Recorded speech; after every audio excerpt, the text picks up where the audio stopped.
Hello everybody. This video is about my final project for the digital image processing class.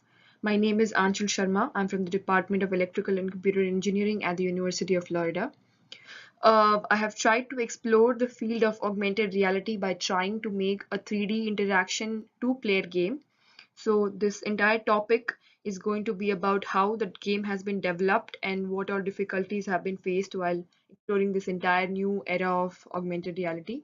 So developing a 3D card game with realistic interactions using augmented reality.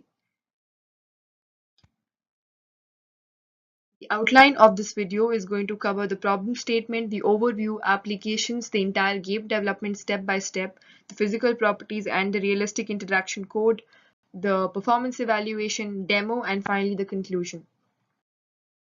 So the problem statement in here is to actually explore this new era of augmented reality, which is considered to be really difficult and hard because of the poor augmentation of the images in general. So this entire new tool-based approach for augmented reality in a short time has been covered in this entire video. So it also takes the physical properties of 3D models being augmented and making them react and interact with the user as a big challenge. And it uses virtual models to be implemented on the real-time cards that are chosen as image targets. We have used the marker-based approach for image targeting that is used for the Vuforia SDK tool. And in the end, I've done the overall assessment of the tool-based AR approach. So let's go through it. What is augmented reality? This comes in the overview of how augmented reality is also different from virtual reality. So let's see. Augmented reality is a technology that superimposes a computer-generated image on a user's view of real world, thus providing a mixed view of real-time environment and virtual objects. So what happens is this technology is trying to impose a totally virtual image by the help of the computer onto the real environment that we can in general see. This gives us a totally different thrill of, seeing something virtual in our environment and reacting with it one by one. So anything related to augmented reality automatically becomes very pleasurable to senses, and people enjoy looking at it, and they develop like a total different level of understanding just by acknowledging, seeing, and hearing things that are not real in real life. So in short, it is a layer of virtual elements on the top of the real world. As you can see in the picture, the real world is the pictures around that you can see in the camera, and there is a virtual dinosaur that is being augmented on it. So it basically makes the sense that user who is augmenting has the sense of both the real world and the virtual world that's on top of it that is not real. So how is augmented reality and virtual reality like different to different things? The main and the most basic key difference in here is that the virtual reality technology completely immerses the user into the virtual world and the user loses the sense of his real world. So this is how augmented reality is different from virtual reality. Going on to the next slide. Milligram's reality virtuality continuum is something that explains the slight difference in between the virtual and augmented reality. In general, we consider two extreme one ends of a continuum. The last least end towards the left is the real environment, and the end towards the right is the virtual environment.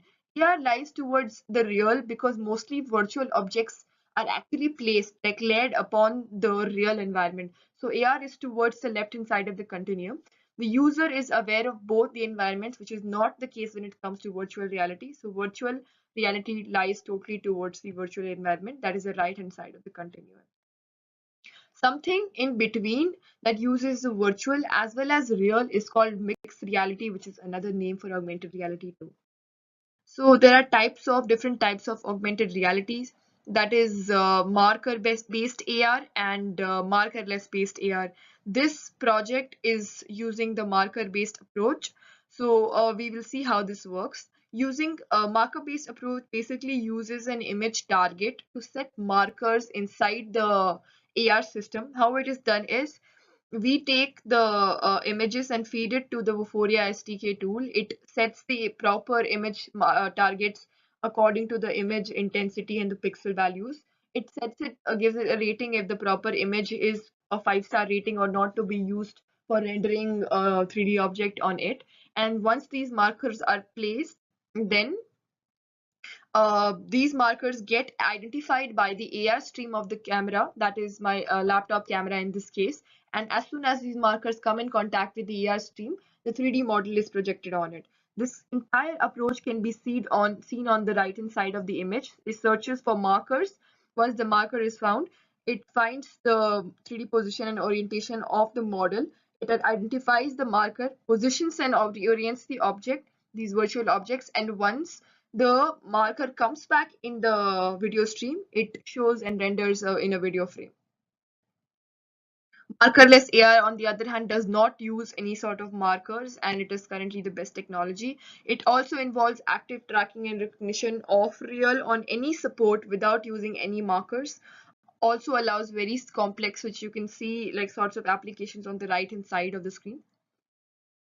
There are a lot of other applications as well, which include medical, entertainment, defense, gaming, education, manufacturing, robotics, and engineering design. So this on the images, on the other hand, of the page shows the first image shows that it is used for checking the entire it trains the people in the medical field to do the operations by virtually making them see what inside of the head or an organ looks like. Then it also gives an x-ray vision of the entire body tone, so people, so the new novice surgeons can practice on it and even do better operations. Then there's entertainment in defense, of course. For a long time, it has been used in defense to mark the markers while the people are flying the aircraft, augmented on the screen of the vision of the pilot. Then there is education and robotics and many more.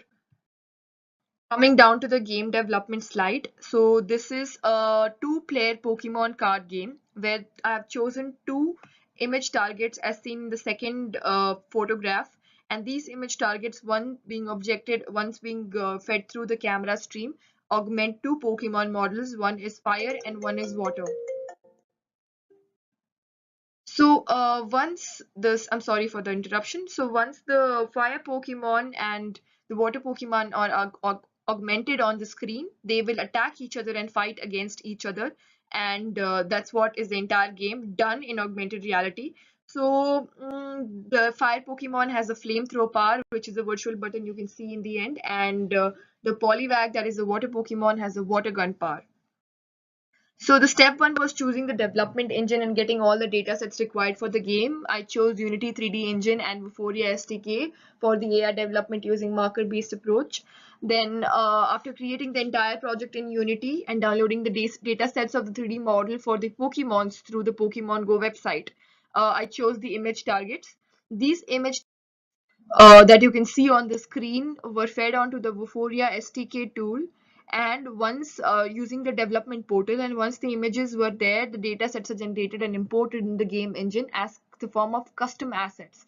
After these markers are set, you can see on the right side of the image, every image has a marker set. This card can be detected positive as soon as it reads the Unity camera stream reads it, because these are fed as image targets and downloaded them as custom assets in the Unity already. Coming down to step 3, we do an entire scene development in Unity. So once the scene development, it has two image targets placed on the scene, on top of which the Pokemon 3D models are placed and augmented, oriented at there. One Pokemon is placed at 180 degrees against the other because they both have to fight against each other. Placing these Pokemons on top of it and managing the entire orientation was difficult in the beginning. Then they are made the child targets of the image targets, that is these Pokemons are attached as a child to the image target in the game engine, and once they are attached, different new scripts are written for them to move around as well as have the virtual power of attacking each other. These scripts are also attached as a child to the Pokemon, the 3D model. Once these two are kept on the scene, the particle attacks like fire and water are added through scripting that we will cover in the coming up code. and creating two scripts in the inspector. Virtual buttons are linked to the public buttons that are created in script. So you can see these two virtual buttons. One is called the water gun and the other is the flamethrower. Particle effect of fire and water is added, and these particle effects are downloaded from the Unity game engine as data sets and made as custom assets in the engine. Coming on the final compilation, the multi-target image tracking of the engine is used and is checked to detect two images and render two 3D models on two images at the same time. And that's how the entire project goes by. You have two buttons to operate the two Pokemons that are rendered onto image targets using Vuforia SDK and Unity engine, and the power of scripting to give them particle effects of fire and water. We will see the demo coming up in the next. So now we'll move on to the demo and see how the demo is being done. So this is the demo for the two-player 3D Pokemon game. I have used Unity 3D engine for the development of the game, as well as Vuforia SDK for the entire AR image targeting using the marker-based approach. So these are the two image targets. That are the Pokemon cards for two. One is a fire Pokemon that is the has a flamethrower power. On the other hand, this is a water Pokemon, which is a Poliwag and has water guns. So we aim to make them fight using the multi-targeting image tracking of Unity 3D engine. Let's see how it augments once the image target is fed into the camera stream, the AR stream of the camera. I've used my laptop's camera and linked it to the AR camera of the Fourier SDK tool. So let's start with the fire Pokemon. That's a Charmeleon. This is the image target that we're using for the Charmeleon, and as soon as this is fed by the read by the AR camera, it augments the 3D model of the Pokemon onto it. Let's see the AR camera stream on the screen. So yeah, there you go.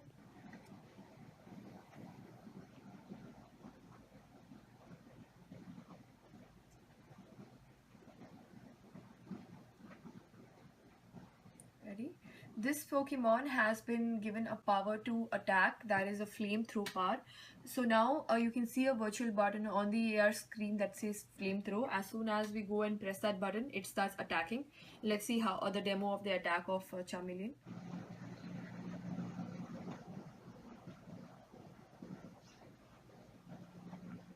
Okay. So let's go to the water Pokemon. This is the Poliwag. It has the image target of this, and as soon as it is read by the AR stream, you can see the Poliwag appearing. This has the power of water gun that you can see on the left hand side of the screen.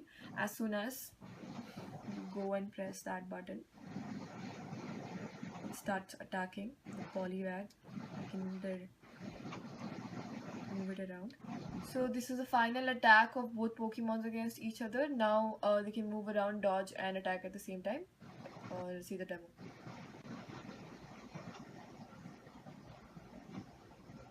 Looks like the Poliwag is more powerful currently.